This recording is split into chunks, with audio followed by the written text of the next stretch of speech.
Welcome to Fragile Bonds, to the powerful stories of family, love, loss, and the choices that shape our lives. Now let's begin today's story.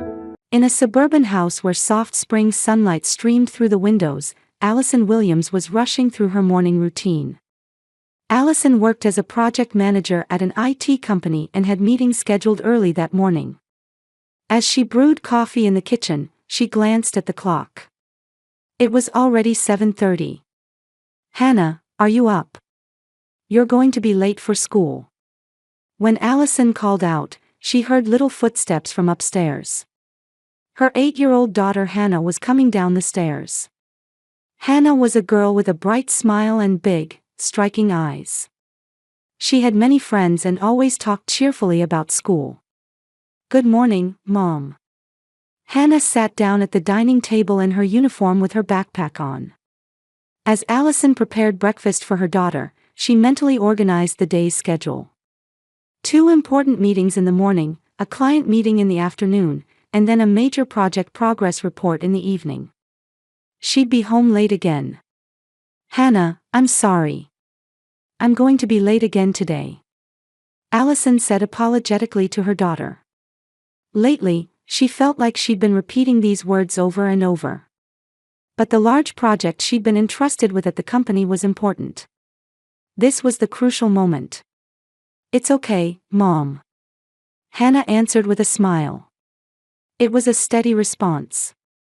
As Allison looked at her daughter, her chest ached a little. Was it really okay to make an 8-year-old child endure so much? But Hannah understood. She was a good girl. That's what she told herself. Her husband Tom was away on a business trip this week. Tom was a talented architect handling several major projects, which meant he was often away from home. On the surface, they were a happy family. They lived in a nice suburban house, each had fulfilling careers, and they had an adorable daughter. They were the kind of family anyone would envy. When Allison arrived at the office, she immediately went into a meeting. The new system development project was reaching a critical phase, and her decisions moved millions of dollars. Team members were waiting for her instructions. Allison focused on her work. She found this job rewarding. She had pride in being recognized for her abilities and being entrusted with an important position. That evening, Allison arrived home exhausted just after 9 o'clock. When she opened the front door, only the living room light was on in the quiet house. A faint glow leaked from her daughter's room upstairs. "Hannah, did you eat dinner?" As she climbed the stairs, Allison called out toward her daughter's room. When she opened the door, Hannah was doing homework at her desk. "Yeah, I ate." Hannah turned around and smiled. But to Allison, that smile seemed a little tired. Was it just her imagination? Lately, she'd been feeling like her daughter didn't have as much energy as before. But she was only 8 years old, of course she'd get tired at school sometimes. Thinking this, Allison didn't dwell on it. "Good girl. Now go to bed. You have school tomorrow, right?" "Okay. Good night, Mom." Allison gently stroked her daughter's head and left the room. After taking a shower and returning to her own room, she collapsed onto the bed. Her whole body was heavy with fatigue. Tomorrow would be early too. The day after that, and the day after that. Until this project was finished, this busyness would continue. The next morning, as Allison was brewing coffee in the kitchen, Hannah came downstairs earlier than usual. It wasn't even 7 o'clock yet. "Hannah, you're early again today. I'm going to school with my friend." Hannah said this and quickly began eating breakfast. Lately, her daughter had been leaving the house early in the morning. Apparently she was meeting up with friends. "I see. Have a good day. Be careful. I'm going." Hannah left through the front door with a smile. Allison watched her daughter's small back from the window. On a weekend afternoon, Allison finished work early for once and headed to the shopping mall. It was precious rest time between projects. While looking at spring clothes, she was finally able to relax her shoulders. Lately, she'd been so caught up with work that she had almost no time for herself. In the women's clothing section, as she picked up a blouse, someone called out to her. "Allison, it's been a while." When she turned around, there stood a woman she recognized. Jennifer Thompson. The mother of Hannah's friend Emily. Jennifer was a woman who always had a warm smile. They'd met a few times at school events, and Allison had the impression she was easy to talk to. "Jennifer, how have you been?" Allison greeted her with a smile. But looking more closely, Jennifer's expression had something different from her usual softness. She seemed a little tense, with a serious look on her face. "Hey, do you have a minute? How about some tea?" There was something more than just social courtesy in Jennifer's words. Allison nodded, and the two headed to a cafe in the mall. On a weekend afternoon, the cafe was bustling with families and couples. The two chose a quiet table in the back and sat down. Jennifer took a sip of coffee, then placed the cup on the table. Then she looked straight into Allison's eyes. That serious gaze gave Allison a premonition that she was about to be told something not good. "Actually, I need to talk to you about Hannah." At Jennifer's words, Allison's heart skipped a beat. Had something happened to her daughter? An accident? An injury? Or had she caused problems at school? No, Hannah wasn't that kind of child. "Hannah. Did something happen?" Allison leaned forward. Jennifer paused as if choosing her words carefully, then continued quietly. "Lately, Hannah seems to be coming to our house." Allison tilted her head. Hannah was going to Jennifer's house. Did that mean she was playing with Emily? If so, that shouldn't be a problem. Rather, wasn't the fact that she could play at a friend's house proof that her daughter was becoming sociable? "I didn't know that. It's nice that she's getting along with Emily." "Thank you." But Jennifer shook her head. Her expression became even more serious. "No, Allison. Hannah isn't coming after school. She's coming during the day on weekdays."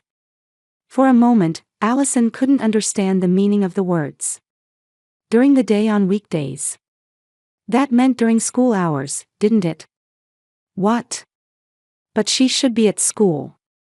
Allison's voice went up. It wasn't loud enough to make other customers turn around, but her agitation was clearly audible in her voice.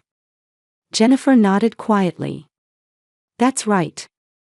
I didn't notice at first, but starting about a week ago, our doorbell has been ringing. In the morning. When I open it, Hannah is standing there. With her backpack on."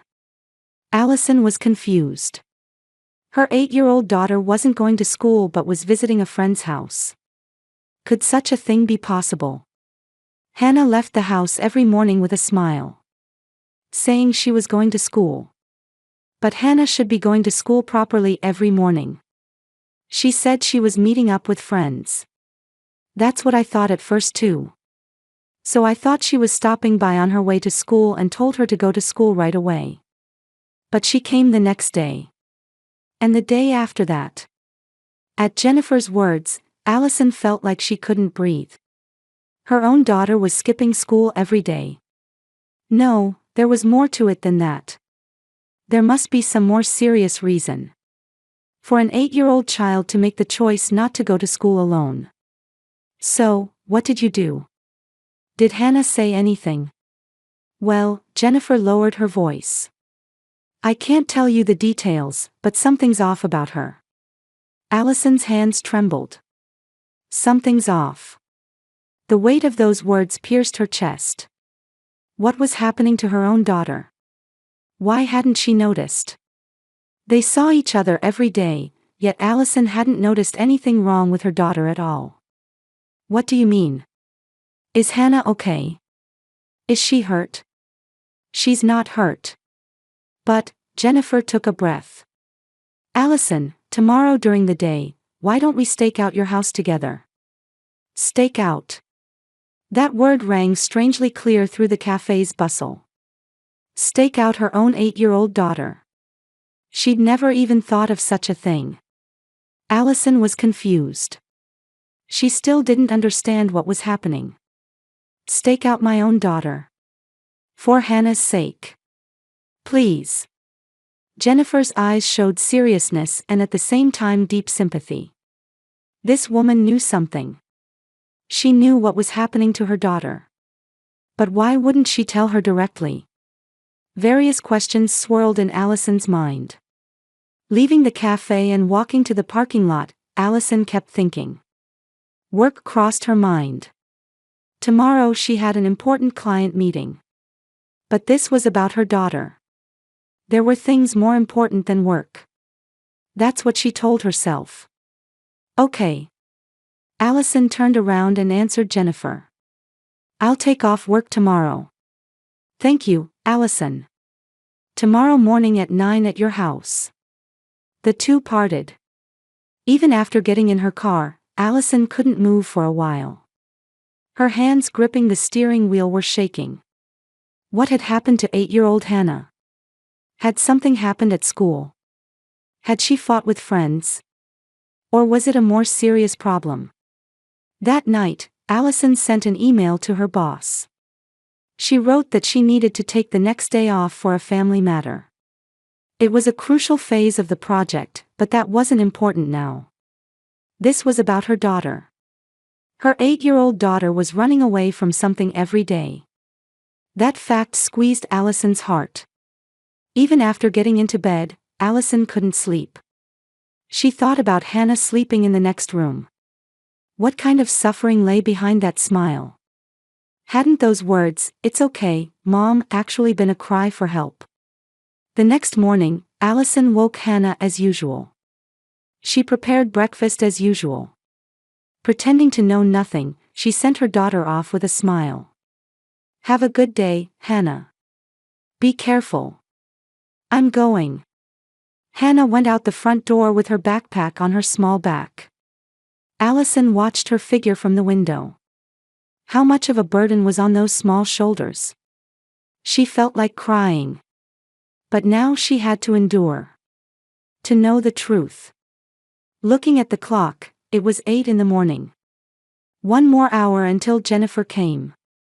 Allison took a deep breath. In a mix of anxiety and fear, Allison kept waiting. The doorbell rang. Allison rushed to open the door. Jennifer was standing there. Not with her usual warm smile, but with a serious expression. Are you ready? Jennifer's voice was low and quiet. Allison nodded. She wasn't really ready. She'd never imagined staking out her own daughter. But now wasn't the time to be saying such things. Yes. But is this right? Will Hannah really come back? Trust me.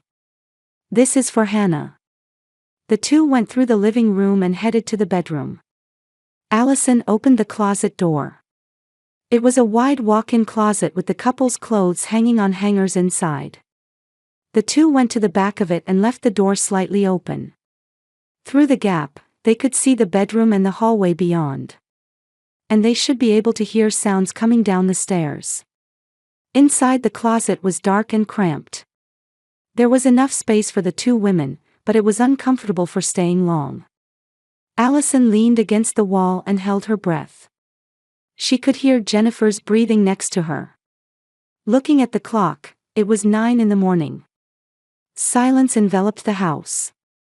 Normally at this time, she should have been in the office preparing for meetings. Checking presentation materials for clients, giving instructions to team members.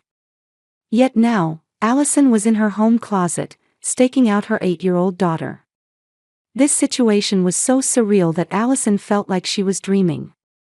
Will Hannah really come back? What about school? Allison asked Jennifer in a whisper. She still couldn't believe it. That her own daughter would skip school and come back home. Hannah was a good girl. Always smiling, listening to what her parents said. Not the kind of child who caused problems. Yes, yesterday and the day before, she came to my house at this time. There was certainty in Jennifer's voice. She had seen it. Hannah running away every day without going to school. Allison's heart ached. Why hadn't her daughter come to her? Why had she gone to her friend's mother instead of to her own mother? Time passed. 9:30. 10 o'clock. Nothing had happened yet. Inside the closet, Allison's feet were starting to go numb. Maybe she wouldn't come today. Maybe Jennifer was mistaken. Such thoughts crossed her mind. Maybe she's at school today. Allison whispered hopefully. She wanted that to be true. She wanted her daughter to be normally attending classes at school, laughing and playing with friends. She wanted this stakeout to be for nothing. But Jennifer shook her head.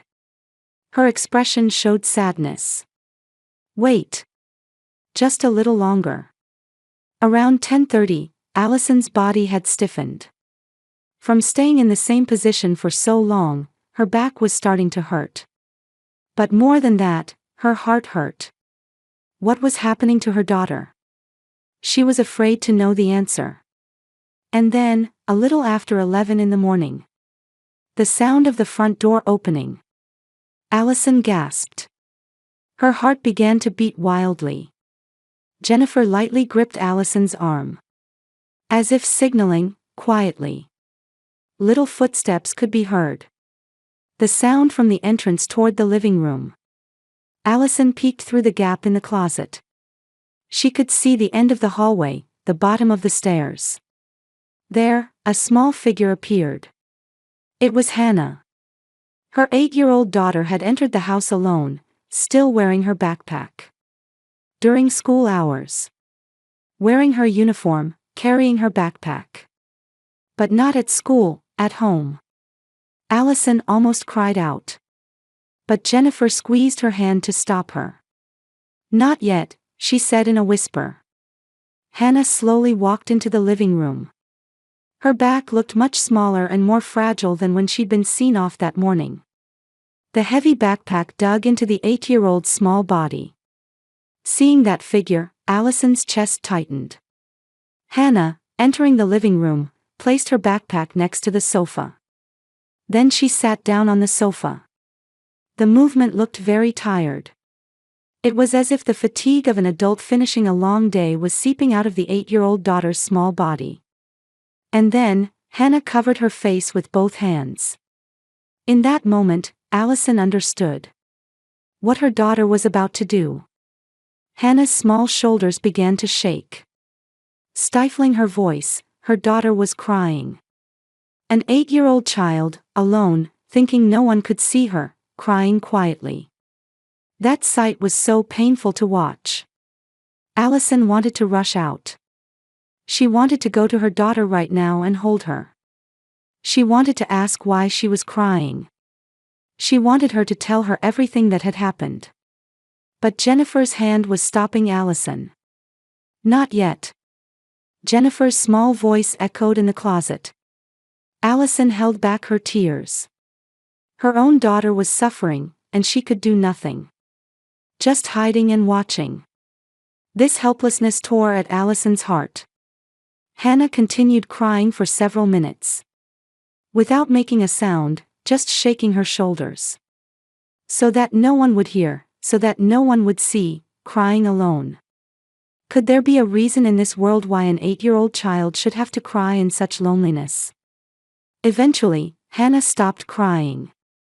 She lifted her face and wiped away her tears with her hands. Then she slowly stood up and picked up her backpack. She began walking toward the stairs. Probably going to her room. Tears ran down Allison's cheeks. It wasn't just her daughter who was crying while stifling her voice. The mother, too, was crying in the same way inside the closet, stifling her voice. The sound of Hannah going upstairs could be heard. Then the sound of a door closing. Silence returned. Jennifer finally released Allison's hand. Allison came out of the closet. Her feet were numb and she couldn't walk well. But more than that, her heart hurt. Physical pain was nothing. Entering the living room, traces of her daughter's tears remained on the sofa. No, even if they weren't visible, surely her daughter had been crying here every day. Alone. Unable to tell anyone. Because her mother was busy with work. Because she didn't want to worry her.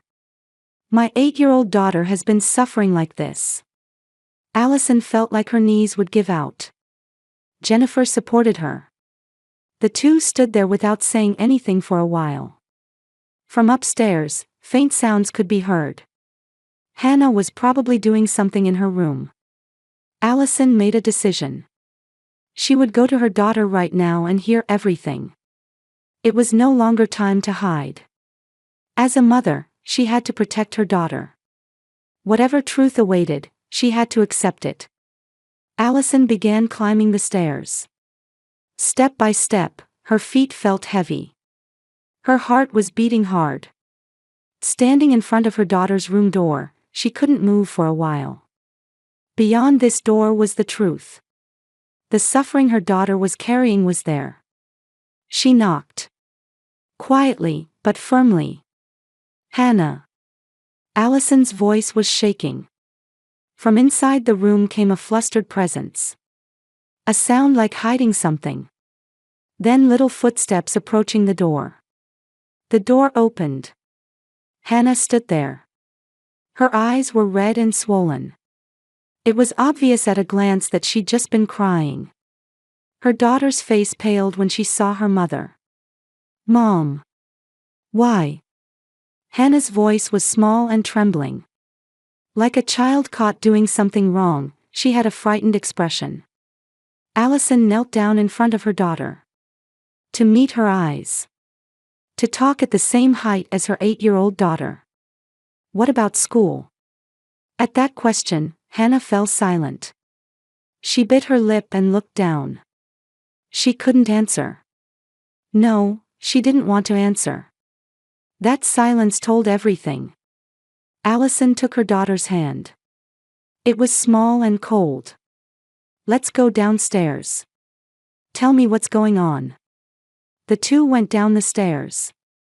In the living room, Jennifer was waiting. Hannah looked at Jennifer with a slightly surprised expression. But she seemed to understand right away. Emily's mother had told her own mom everything. The three sat on the sofa. Hannah sat in the middle with the two mothers on either side. For a while, no one said anything. Only the sound of the clock second-hand echoed in the quiet living room. Jennifer was the first to speak. "Allison, Hannah has been coming to our house lately and crying all day." Allison looked at Jennifer. Then she looked at her daughter. Hannah kept looking down, saying nothing. "Why didn't you tell me, Hannah?" Allison's voice was gentle, but beneath it was deep sadness. Her daughter shook her head. She still couldn't say anything. Didn't want to. But she couldn't hide it anymore. That conflict made the 8-year-old's small body tremble. "Hannah," Jennifer called out gently. "You don't have to carry it alone anymore. Tell your mom." Those words broke something open. Tears overflowed from Hannah's eyes again. Her small body began to shake. Then, like a dam bursting, words poured out. "Mom, I'm sorry," Hannah said through tears. Allison pulled her daughter close. Her small body was shaking violently. "I'm being bullied at school." The moment she heard those words, Allison's world stopped. Bullying. Her 8-year-old daughter was being bullied. That fact pierced Allison's heart. Why didn't you tell me?" Allison held her daughter tightly. Hannah continued crying in her mother's arms. "Mom, you always seemed so busy." Hannah's words cut through Allison's heart. "I didn't want to worry you. Mom, you're always so tired." An 8-year-old child had been considering her mother's feelings and hiding her own suffering. She'd been leaving the house with a smile every morning so as not to worry her mother. When she'd said, "It's okay, Mom," it really wasn't okay at all. But she'd endured because she didn't want to burden her busy mother. I'm sorry. Allison apologized over and over. She couldn't stop the tears. What had she been doing? Absorbed in work, she hadn't noticed her daughter's suffering. They'd seen each other every day, yet she'd missed her daughter's SOS. Jennifer also had tears in her eyes. She quietly rubbed Hannah's back. "Hannah, what happened? Tell us in detail." Allison wiped her tears and looked at her daughter's face. Hannah slowly began to talk. "The girls in my class are saying mean things about me." The words coming from her 8-year-old daughter's mouth were so heavy. At first, it was just one person. But gradually other kids joined in. Hannah continued in a trembling voice. "When I go to school, everyone ignores me. Nobody will talk to me. During recess, I'm all alone." Allison gritted her teeth. Her 8-year-old child had been spending every day in such an environment. And when she came home, she couldn't tell her busy mother. "Did you tell your teacher?" "I did," Hannah nodded. But the teacher just said, "Be nice to each other," and nothing changed. The school hadn't protected her daughter either. At that fact, Allison felt anger. But more than that, she felt anger at herself. As her mother, she should have been the first to notice. "So I couldn't go to school anymore." Hannah nodded slightly. "In the morning when I leave the house, I intend to go to school. But when I get in front of the school, my feet won't move." Her 8-year-old daughter had been going through that struggle every morning. She knew she had to go to school. But she couldn't. And with nowhere to go, her daughter had been going to Emily's mother. "Only Emily's mom was nice to me." Hannah looked at Jennifer. Jennifer smiled gently. "The first time I went, I thought I'd be scolded. But Aunt Jennifer made me tea and listened to me." "Of course," Jennifer said. "You're not alone." Allison looked at Jennifer with gratitude. Without this woman, Allison might never have realized her daughter's suffering. And things might have become even more irreparable. "Hannah," Allison cupped her daughter's face with both hands. "I'm sorry. I didn't notice at all." "It's not your fault, Mom." Her 8-year-old daughter was comforting her mother. That kindness pained Allison's heart even more. Why should such a kind child have to be bullied? "From now on, I'll protect you properly." Allison held her daughter tightly. She vowed in her heart that she would never let her daughter suffer alone again. "I don't have to go to school?" Hannah asked anxiously. Allison shook her head. "I won't make you go the way things are. Tomorrow I'm going to the school and telling them everything."